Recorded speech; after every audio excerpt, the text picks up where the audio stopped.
Voilà, salut tout le monde. Alors, on m'avait demandé de faire une petite review sur la ceinture de pêche Decathlon, et donc je vais vous présenter ça. Alors, pourquoi d'abord j'ai pris cette ceinture de pêche parce que en fait, l'idée c'est que quand on prend un sac à dos et quand on fait du street fishing notamment, elle est très très pratique pour le street fishing. C'est que ça fait mal au dos le sac à dos. Au bout d'un moment, ça tire sur les épaules. Et avec cette ceinture là, le premier truc que j'ai à dire dessus, c'est le maintien lombaire. Donc comme vous pouvez le voir ici, la ceinture est très très large et elle accroche très très bien aux hanches. Et donc toute la charge en fait utile qui est dans la ceinture, elle repose sur les hanches. Donc on n'a absolument pas mal au dos et on peut pêcher comme ça pendant des heures. C'est pour ça que je l'ai prise quoi, entre autres. Ensuite, elle se clip comme ça, rien de plus simple. On a ici sur le côté des petits clips pour pouvoir accrocher normalement là une pince ou ce qu'on veut quoi. J'ai également ici un truc sympa à vous montrer. Il y a du scratch sur la ceinture, du scratch, et moi j'ai scratché des petits éléments comme cette petite pièce là, qui est un coupe-ongle en fait sur lequel j'ai mis du scratch, et donc c'est hyper pratique ensuite puisque on vient le rescratcher à la ceinture comme ça, et ça s'accroche quand on veut couper un truc, c'est hyper simple quoi. J'ai également mis en scratch un petit mètre de couturier, voilà, avec voilà, c'est assez pratique hein. Ça permet d'avoir son petit mètre toujours sur soi, et hop, ça se scratch, donc c'est hyper pratique.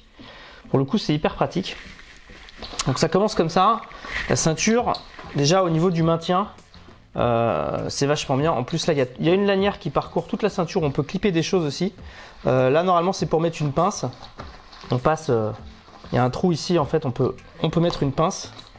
Je sais pas si vous allez voir, voilà. Bon, moi je n'utilise pas pour l'instant, mais pour mettre l'épuisette, glisser l'épuisette par exemple, ça peut être intéressant.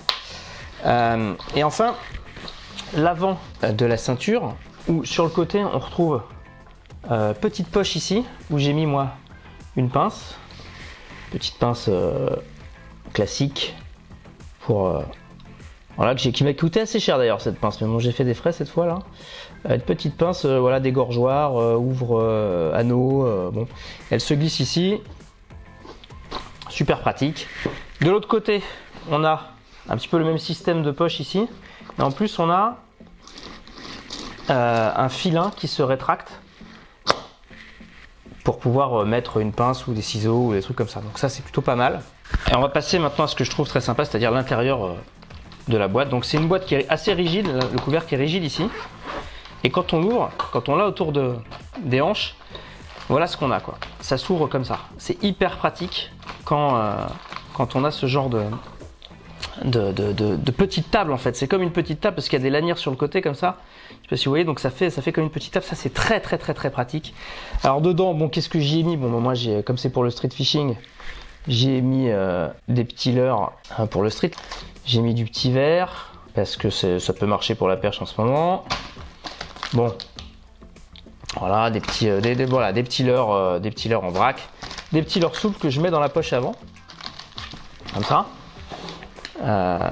avec le kick ringer, hein, celui avec lequel j'ai fait la session la dernière fois, qui m'a rapporté pas mal de poissons. Voilà. Bon, des petits leurres, encore des petits leurres, petites créatures, un petit peu d'attractant en tube. Donc moi ce que je fais, c'est que je vais acheter des tubes dans des magasins de maquillage et je les remplis d'attractants, comme ça, je suis pas obligé de me balader avec un gros tube. Donc ça c'est une petite astuce.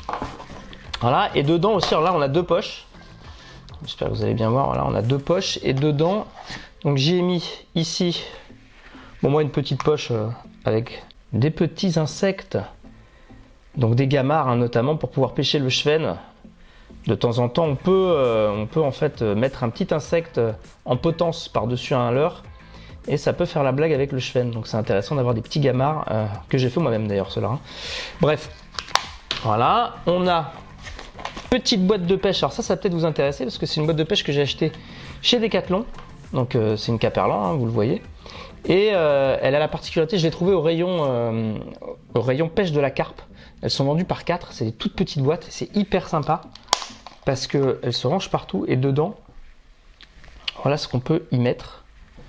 Donc vous voyez, j'ai un petit popper Decathlon qui marche très bien d'ailleurs celui-là.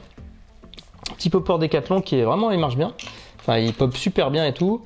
un petit insecte de chez Tiemco, petit crawler de chez Tiemco, un petit Notobug, la version, la plus petite version, qui est assez sympa, la petite version du Notobug. Vraiment bonne finition. Un peu léger par contre, avec ma canne casting c'est un peu compliqué de le lancer. Mais... Donc le petit Notobug, et puis bon voilà des petits insectes en tout genre, par ici, voilà. Bon. Donc la petite boîte là c'est vachement intéressant parce que elle se ferme bien, on la remet dans la ceinture, voilà, et j'en ai une deuxième. Deuxième boîte aussi Caperlan, voilà, elles sont vendues, hein, je vous l'ai dit, par 4. Alors là dedans j'ai des petits plombs, des petits hameçons, des trucs comme ça. Ça prend pas de place, ça se met là. Donc voilà, donc, vous avez vu, pour l'ouvrir, la refermer, là hop, je remets tout mon matériel en 1 seconde. Très pratique, hein, vraiment. Ça va très bien, très pratique. J'ai aussi un petit peu de fluorocarbone de la marque Prorex, qui est pas le meilleur fluorocarbone, je pêche en 18 centièmes en général, mais qui est beaucoup mieux que le Decathlon. Ne prenez pas le fluorocarbone de chez Decathlon en 18 centièmes, il est pourri quoi. Donc ils ont vraiment fait quelque chose de nul sur ce coup-là. Il n'a aucune résistance aux nœuds, c'est vraiment tout pourri. Donc voilà. Ensuite, on a le deuxième compartiment. Deuxième compartiment qui lui ne s'ouvre pas de la même manière. Lui, il est, c'est une poche quoi. C'est une poche comme ça s'ouvre pas plus loin que ça. Je sais pas si vous voyez, la fermeture éclair s'arrête ici. Donc ça s'ouvre pas plus loin que ça. Alors dedans, moi j'ai mis une petite boîte de chez Abou Garcia avec encore du lordure. Du lordure en tout genre. Regardez ce qu'il y a un petit peu. Bon voilà, il y a quelques petits cranks, quelques petits stick bait, des tout petits pour la pêche encore du cheven. Des petits trucs comme ça aussi, c'est sympa. Donc voilà, on peut quand même mettre pas mal de trucs dans des petites boîtes comme ça. Des petits leurres comme ça, des petits leurres comme ça, voilà.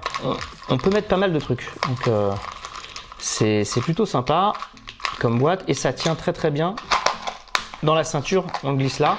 Et enfin je mets les leurres dont je me sers un peu moins à l'arrière, ou ceux par exemple qui sont un peu usés, comme ceux-là, ils sont un petit peu, ceux-là ils sont usés, donc je les ai remisés à l'intérieur pour pouvoir m'en servir plus tard.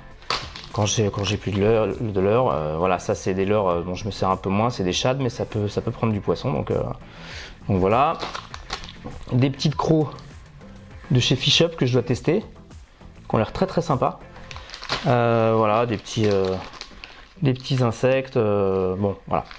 Rien de... Et puis surtout, ah ouais, ça, celui-là je l'aime beaucoup, ce leurre-là quand même, je vais en faire un petit peu la promo parce que celui-là j'ai pas trouvé d'équivalent chez AliExpress.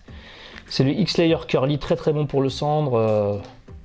Très bon leurre en 3 pouces et demi, vraiment très sympa. Si vous le connaissez pas celui-là, je vous conseille de le tester, modèle Ayu je crois. Hop, et donc et la fameuse petite boîte aussi qui permet d'avoir, ça c'est, je vous conseille des petites boîtes comme ça, c'est vraiment bien, qui permet d'avoir tout le nécessaire du petit matériel. Ici on a les têtes tungstène, les hameçons, on va ouvrir un peu hein. Là c'est des nouvelles têtes plombées que j'ai trouvées chez AliExpress qui sont pas mal du tout, c'est en étain. Donc ça brille, c'est évidemment un peu moins dense que le tungstène, c'est beaucoup moins cher et je trouve ça beaucoup mieux que le plomb. Donc si vous devez regarder, j'essaierai de vous mettre le lien sur la vidéo de ces petites têtes en étain. Alors vous avez remarqué que j'ai mis des petits tubes dedans pour pas que ça abîme le fil, c'est des petits tubes de gaine rétractable. Voilà, c'est facile à faire, un petit coup de colle, petit tube de gaine rétractable, c'est pas obligatoire, hein, mais quand je pêche en 18 centièmes, c'est un petit peu mieux. Voilà, qu'est-ce que j'ai? Bon là j'ai le tungstène. Petite tête en tungstène. Voilà, les hameçons texans. Bon bref, le petit matériel, voilà. Tout le petit matériel dans cette petite boîte. Très pratique. Vraiment très pratique. Donc on prend la boîte, on la reglisse là et c'est tout en fait. Donc ça c'est mon matériel pour le street fishing. Qui est vraiment très compact. Et surtout, tout est à la ceinture, tout est à la portée de main, donc c'est vraiment, j'ai pas trouvé plus pratique. Et puis surtout, ça pèse rien, quoi. Donc c'est vachement bien. Donc je me balade aussi avec une épuisette que je porte sur le côté de la ceinture et qui se clip parfaitement dedans. L'épuisette qui est là, que je mets à la ceinture ici, c'est très facile de l'enlever. Épuisette dépliable. Hein. La ceinture ici. Et c'est nickel, quoi. Le mettre là. Et vraiment je sens rien, et quand tu marches, t'as aucun problème, et tu peux, si tu veux, la mettre sur le côté avec l'épuisette derrière comme ça. Donc c'est vraiment, mais c'est tellement pratique, c'est tellement cool quoi. Vraiment je vous le conseille fortement, c'est une super ceinture. Je crois qu'elle coûte 35 € chez Decathlon, j'espère qu'il en reste. Pour le street fishing, c'est top du top. On m'a demandé si ce serait une ceinture qu'on pourrait peut-être utiliser en mer. Alors moi je suis pas fan d'utiliser ce genre de truc en mer, pourquoi à cause des fermetures éclairs. Donc là vous avez quand même beaucoup de fermetures éclairs et l'expérience a montré que les fermetures éclairs elles tenaient pas les embruns avec le sel et tout, c'est vraiment donc faut éviter en fait quand on est en mer d'avoir des trucs à fermeture éclair. Moi j'aime pas ça personnellement. Mais pour l'eau douce par contre, qu'est-ce que c'est bien quoi. Qu'est-ce que c'est bien, j'ai vraiment pas trouvé mieux pour l'instant. Si vous avez trouvé mieux vous, dites-moi parce que c'est toujours intéressant de savoir comment les autres pêcheurs procèdent. Donc voilà, si vous avez aimé cette vidéo, petit pouce vers le soleil. N'hésitez pas à vous abonner, à me faire des commentaires si vous avez donc des informations à me faire parvenir sur les ceintures de pêche ou sur la manière dont vous emportez votre matériel. Allez, ciao ciao à tous et à bientôt pour une prochaine vidéo. Ciao.